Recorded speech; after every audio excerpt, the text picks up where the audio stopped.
Hi everyone, this is Ryan Latta and I'll be doing another 10-minute resume review.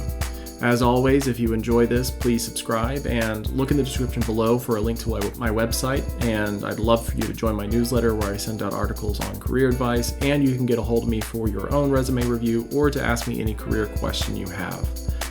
Now let's take a look at this resume that we have here. Right off the bat, I want to point out that this resume isn't the way they want it to look. And this is because they submitted it to me in an RTF format. And unfortunately, the RTF format they submitted is going to show up differently depending on what viewer I use and everything else. So the first lesson here is only ever send your resume in a PDF format no matter what. I don't care what other advice you give about scanners and everything else. The point being that if you want to control the way your resume looks, a PDF is the only way to ensure that it looks the right way. As a small little aside, I worked with one particular hiring manager who would take a resume, look at the invisible characters, and if they were not consistent in terms of how you spaced or indented or even used carriage returns, they would throw your resume in the trash. So to believe that people don't really think about those things, while that one manager may be a one-off, people do catch these things very fast and it does reflect poorly. So try to submit the resume in a PDF format from now on. Now let's look at the rest. I've seen the other format, and in general, that format looks fine. This one has obvious problems, like education is strangely large in all caps when everything else is a different font, and the inconsistency is jarring. I know part of this is the RTF stuff, but pay attention to this. Everything needs to be consistent and correct. For example, there is no white space significance here, but suddenly there's a huge gap here. Pay attention to these things, they stand out. So it's an easy way for me to disqualify a candidate if the formatting is inconsistent, because if you can't take the time to get this right, then why do I think you'd take the same level of effort to write code for me? Look, an extra space. This stuff adds up, so take time with it. Now, let's talk about the rest of it. So you have a link to github.com. You didn't share your information, that's great.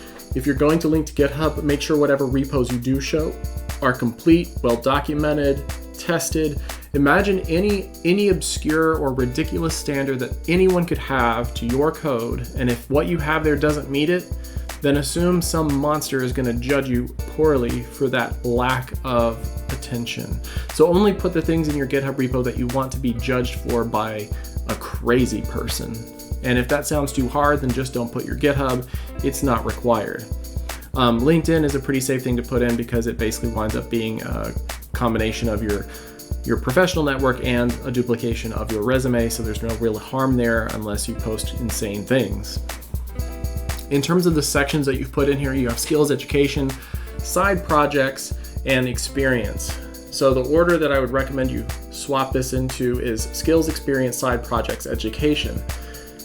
The first thing that a hiring manager or development manager looks for when they look at a resume is they want to answer the question, can they do this job? And the things that are going to speak the loudest to that are, do you have the skills and knowledge required? And that's why that section comes first. And what previous experience you have where you did that. That's why that comes second. Projects help bolster the case when you do not have a lot of experience, and education just shows that you're not just a person off the street who's making things up. It doesn't actually matter much. So education taking prime real estate at the top really is a waste because it's one of the least important things, and people don't care what you went to school, where you went to school, or what you went to school for. So don't waste a lot of top prime real estate on it. So the skills section right off the bat, what I really like here is that you've covered the three major categories that I look for. One is you're covering the languages that you know. Now, when you put this in here, you want to tailor it to each job. So if you're applying for a Java backend job, make Java the first one. It's okay to list more than just Java because it shows you are more than just Java, but you don't need to list everything you've ever done. Technical tools, it's great that you're listing these tools and frameworks because they're going to be listed. And if you see these in an application or a job posting, you want to make sure that you can, without lying, put these into your own resume. Coursework, I would reframe this as knowledge or something like that, where you're saying you know these things, you understand web development, you understand object-oriented programming, you understand algorithms. You want to put those things in there, and again, use the job description itself to guide you into what you should put here. but you want to maybe steer away from saying you learned it in school to saying this is practical knowledge. You could also then reframe skills to be selected skills, to hint ever so slightly that there's actually a lot more that you have to offer than the brief amount you've listed here. So let's go down to education.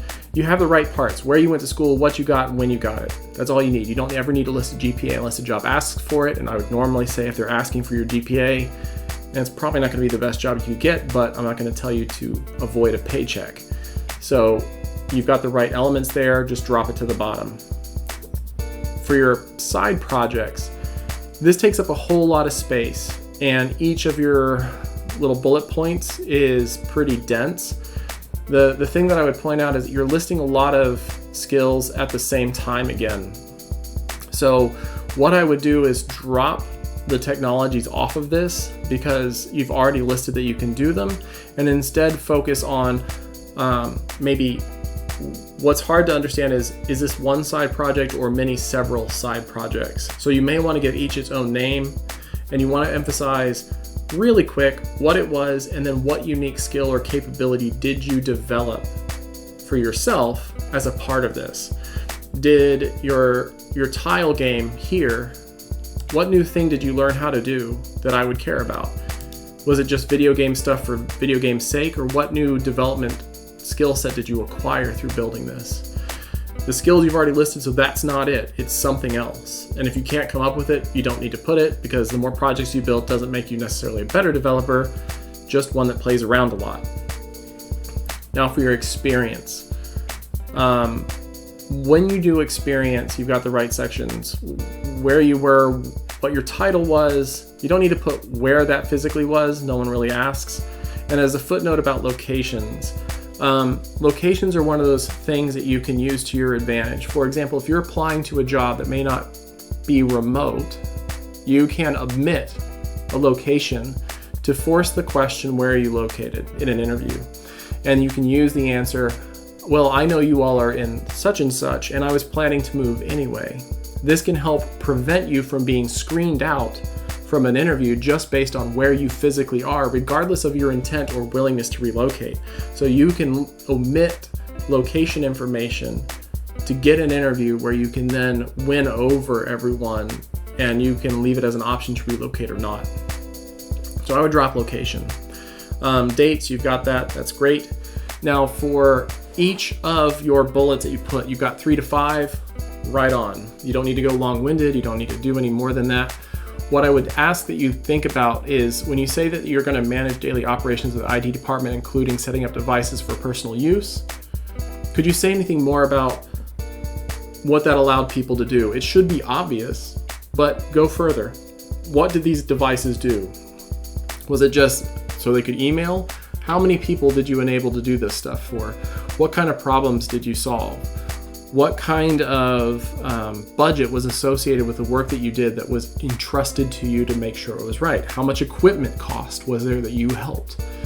Try to take this one step further from saying, I did these things, to when I was done, these were the results. And if you can add a number in, so much the better.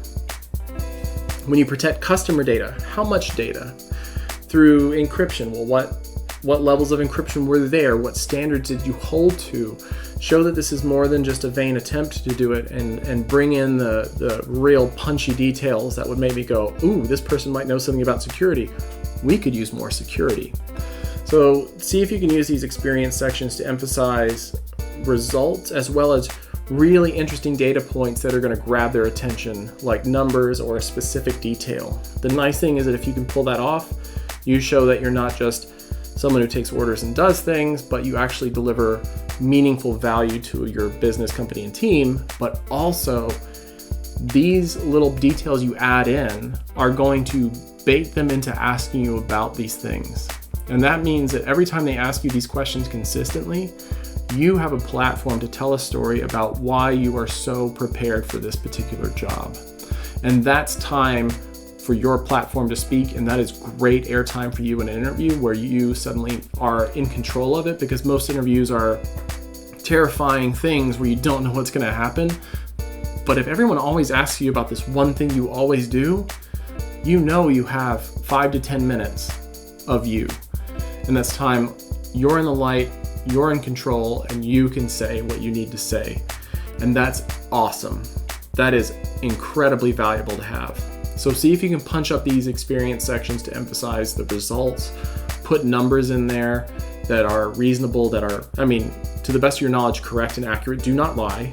That stuff comes out very fast. And use that and see what people begin to ask you through interviews. If they continue to ask the same thing, practice the story. Get really comfortable about that journey that you went through. And I don't know if this is an RTF thing or not, but you did bleed into 2 pages. Totally fine. Don't sweat it. People will have made up their mind by the first page or so, whether they want to read the second. And again, there's nothing to worry about being more than 1 page. That's not a real problem. What you want to focus on is that you're answering the right questions first, so that if people say, yeah, that's great, then they're getting even more great information in the second and third page. So with that, those are my sort of notes about this resume. I actually hadn't looked at it until I recorded this right now. So that's what I see in a few minutes about reading a resume. And down in the description, like I said before, there's a link to my site. Please join my newsletter. And if you have any thoughts about what you would like for your career, if you would like me to review your resume or answer any of your questions, reach out to me and I'm happy to make a video for you. Thanks and good luck out there.